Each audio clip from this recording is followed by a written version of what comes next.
Treasure hunting weekend mga ka-TH. Meron kaming puntahan ngayon. Ito daw ay merong nakuha na kayamanan na Yamashita.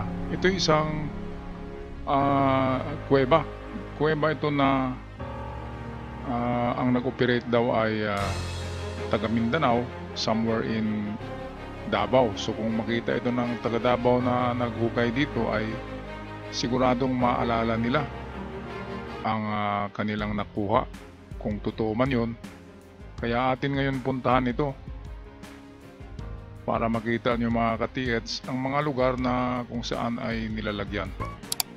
Napakaganda ang entrance nito kasi napakalaking bato talaga. Ayan o, kasing laki ng dalawang palapag na bahay na mga bato yan. At meron kaming guide dito na kasama. Ituturo niya sa amin ang kuweba. So ito si Mang Kanor. Ayan, nakapamada pa ng 6 dwarf. 7 dwarf sana yun kaya namatay daw yung isang dwarf, kaya nagiging 6 dwarf. Okay, so maraming salamat sa ating guide. Hirap hanapin kasi ang kanyang entrance ay maliit na kuweba. Maliit na entrance, kasya lang ang tao. Ito yung mga talagang mga pinagtaguan ng Hapon Yung mga kuweba na ang entrance ay halos hindi kakasya ang tao. Yun ang kanilang mga nilalagyan. Hindi yung mga kuweba na malalaki ang entrance. So ayan, lumaki lang ang entrance niyan kasi tinibag ng mga nag-treasure hunt. Pero nung una daw ay talagang maliit lang yan. So ito, pasukin namin to ng aking Surigao-san Junior. Try natin, kaya nga lang, cellphone lang ang flashlight Medyo delikado kasi tahimik ang lugar. Kapag tahimik ang lugar ay delikado yan, mga kababayan. Kasi diyan titira yung mga hayop kapag walang mga tao ang lugar. Hindi sila nagagambala Ayan yung gagamitan ng mga nag-treasure hunt may mga tupperware pa. So ito yung nakuha, mga nasa 4 na taon na ang nakaraan. Bago lang. Ito yung example ng treasure in the entrance. Dito lang nakuha sa entrance ayan, mga 4 na metros o 5 sa estimate ko.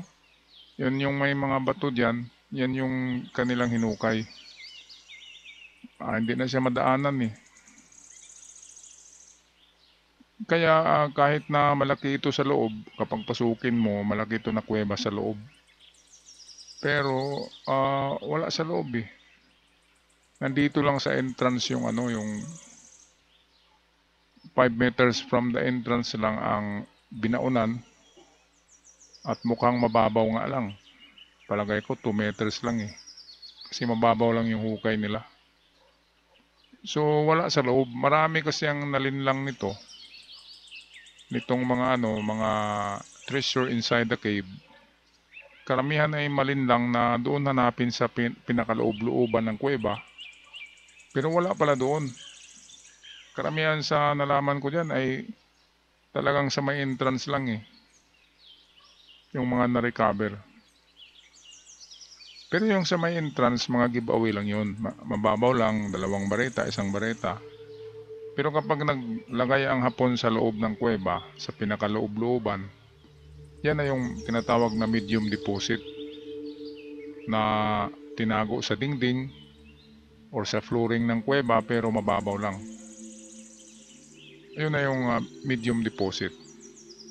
Pero sa entrance, nilalagyan nila yan kasi nag-anticipate na sila diyan na baka guguho ang kuweba, baka pagbalik nila matabunan na yung item sa loob. So at least meron silang nilagay sa may front, sa may entrance ng kuweba. So yun na lang yung kanilang kukunin. Kung magmamadali sila, di ba?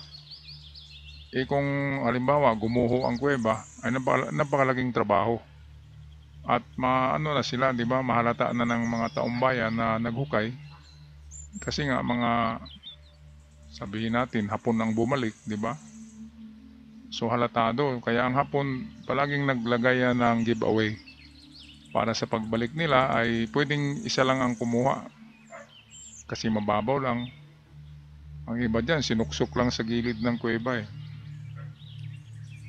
So yan yung style ng hapon. Meron nga silang tinago na malaki pero ang kanilang binalikan ay yung giveaway lamang.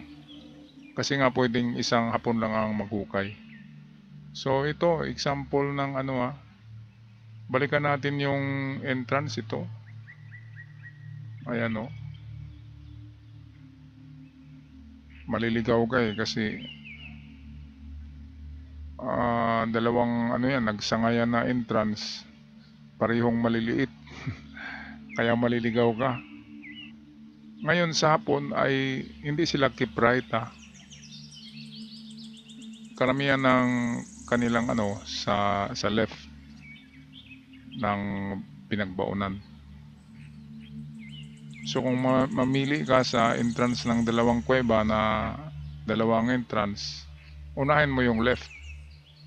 Kasi keep left sila yun ang kanilang tradisyon. Sa atin naman keep right tayo sa pagdadrive, di ba? So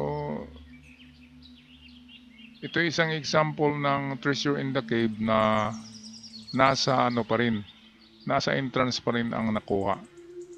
Mga kababayan, kung nakita nyo sa entrance, balikan natin ang entrada nito napakaganda ng lugar majestic, parang may mga engkanto dito eh. Sa tingin ko ang lagi-lagi ng mga bato na yan, imposible naman na walang nakatira dyan. Tsaka tahimik. Kahit malapit to sa malapit to sa highway pero walang namamasyal dyan natatakot ang mga dyan. Yung mga taga riyan mismo takot na pumasok dyan kasi nga marami daw dyan na diwindi. Maraming mga daw dito, mga laman lupa. Pagpasok ko pa nga lang maramdaman mo na nasa ibang dimension ka eh. Pagpasok mo dito ay merong mga malamig na hangin sa sa batok. Kaya may mga nakatira dito, mga katiyats. Tingnan nyo naman yung lalaki ng bato. Ayan imposible naman na walang mga nakatira diyan, di ba? Kaya nga kahit di ba? Sa unahan yan, highway na yan eh. Pero wala talaga kahit bata diyan na namamasyal. Kasi nga ayon sa kanilang alamat ay tirahan ito ng mga engkanto dito sa alamat ng bayan na ito. Kaya kami lang ang nagtapang-tapangan na pumunta dyan eh. Saka yung mga treasure hunter. Itong kasama nga namin nagmadali lang eh. Paghatid sa amin bumalik na. Di ba nahalataan nyo ito kumaripas na siya ng balik eh. Ayan balikan natin ayan. Pagturo pa lang niya bumalik na siya. Kasi nga merong alamat ang lugar na yan. Ayan halatang takot mga kababayan. Kaya ko nga dyan lumamig yung batok. Mahalata mo na meron talagang something.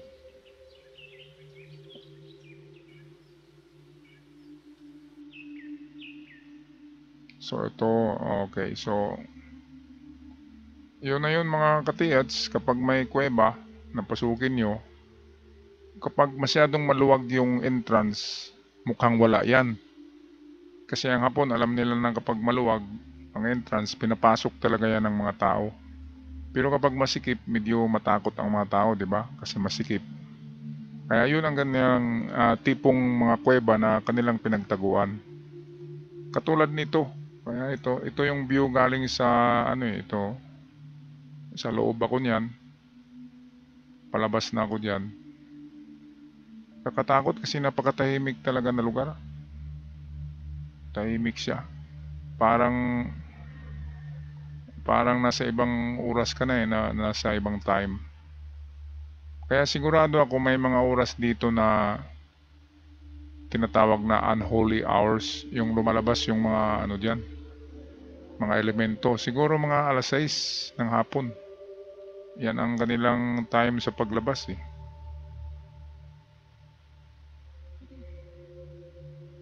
Kakatakot pero pinakita ko pa rin sa inyo mga katiyats, para at least meron kayong ideya ng mga nakatago sa kuweba, kung anong itsura ng mga kuweba na dapat pasukin nyo.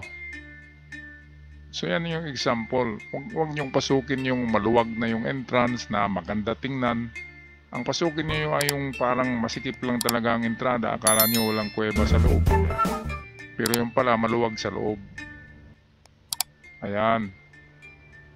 So maraming salamat sa lahat sa panonood at huwag kalimutan mag-subscribe sa bago pa lamang sa channel. Hanggang sa muli, paalam mga katiyats.